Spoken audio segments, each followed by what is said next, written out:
Thank you, Mr. Chairman. Mr. Evanina, you were the head of the National Counterintelligence and Security Center.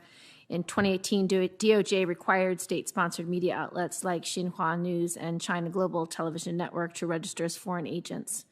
Yet, when Americans visit those websites, when Americans read or listen to watch those stories, there isn't even the most basic labeling information for the consumer that are visiting a foreign agent-registered news site. This is true for Russia, too. Russian media outlets like Sputnik that run influence operations through radio shows in the U.S. are forced to register as foreign agents by DOJ, but no one notifies the Americans who are listening to the shows or who are reading their stories. And I think that's really irresponsible. Why is the burden on the U.S. consumer to go to the DOJ website to hunt down FARA filing forms to know where they're getting their information? Senator, thanks for the question. And I think you were getting at the heart of what I believe to be the new frontier, which is malign foreign influence. And I think when we look at how countries like China and Russia facilitate their influence here, it starts with media.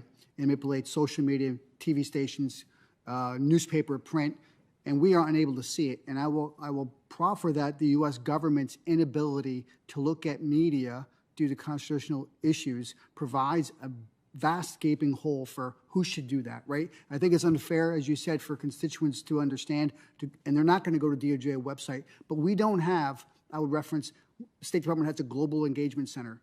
We don't have a domestic engagement center to help advise and inform Americans as to how to identify where that influence is and what might be true or what might not be true from that website. So I do think we have a hole to fill with respect to understanding malign foreign influence to help Americans everyday living, technology, but also with elections in the future. Where would you place that domestic engagement center? Under what agency?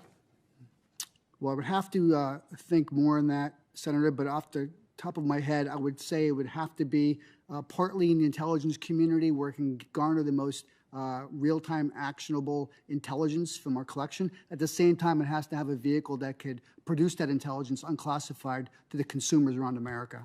Right, because shouldn't this basic foreign agent information be affirmatively provided to American consumers so they can make informed decisions about where the foreign state-sponsored news is actually coming from?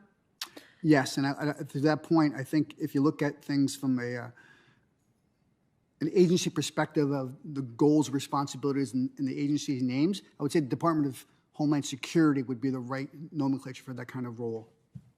So do you think that FARA needs to be strengthened or clarified in some of those loopholes that allow China and others to push their misinformation without any consumer protection notice? Yes, I do think that any of these issues, whether it be FARA or FIRMA or CFIUS, should be looked at every year because the technology moves and how we see our adversaries change their tactics based upon legislation we employ or policies. We have to update that on a year-by-year basis to understand how China or Russia or Iran has revectored their influence so we can act accordingly. I think that also should apply in some respects to our platforms, our social media platforms, because especially in a current example like the debate about vaccinations, a lot of Chinese and Russians are actively trying to mislead Americans. And I think there has to be some responsibility to the purveyors of this information to have a way to know if they are foreign agents. Do you agree? I completely agree. And I look back the last year or so, as Mr. Pottinger had referenced, and as I went through the election, the ability to siphon through malign foreign influence and messages that are factually not correct is a very difficult venue. And when we look at the abilities of our adversaries, Russia and China, to no longer seed information here, but to use our own information to amplify for other Americans, takes on its own new weight of a really difficult obstacle to be able to do that. Ms. Puglisi, obviously foreign adversaries have tried to influence our country for a very long time. This is nothing new. Russia has attempted to steal our technology through investments, through exchange students, through cyber operations, attempted to recruit, tried to intimidate, stifle dissent, unflattering narratives, as does China.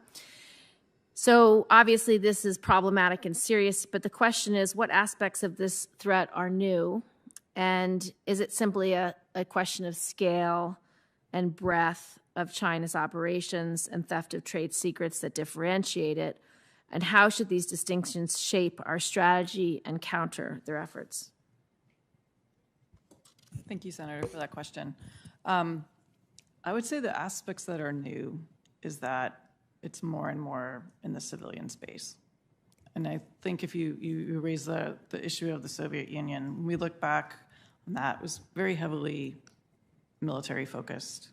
And some of my earlier comments about how our traditional structure of CI is focused on intelligence officers, on things that were completely illegal, things that have a direct military application. And the way China targets our technologies and the way it leverages its own diaspora, I think is something that's very new.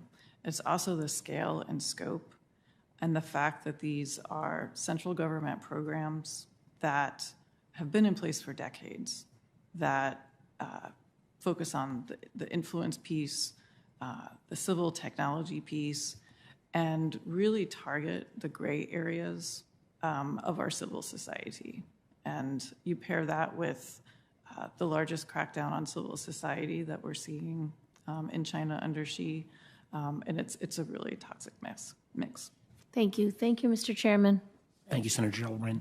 I just have one more question, and I know a series of 6 votes has started, and that's why some of my colleagues have, I think, gone back to the floor. One, I want to thank all 3 of you, but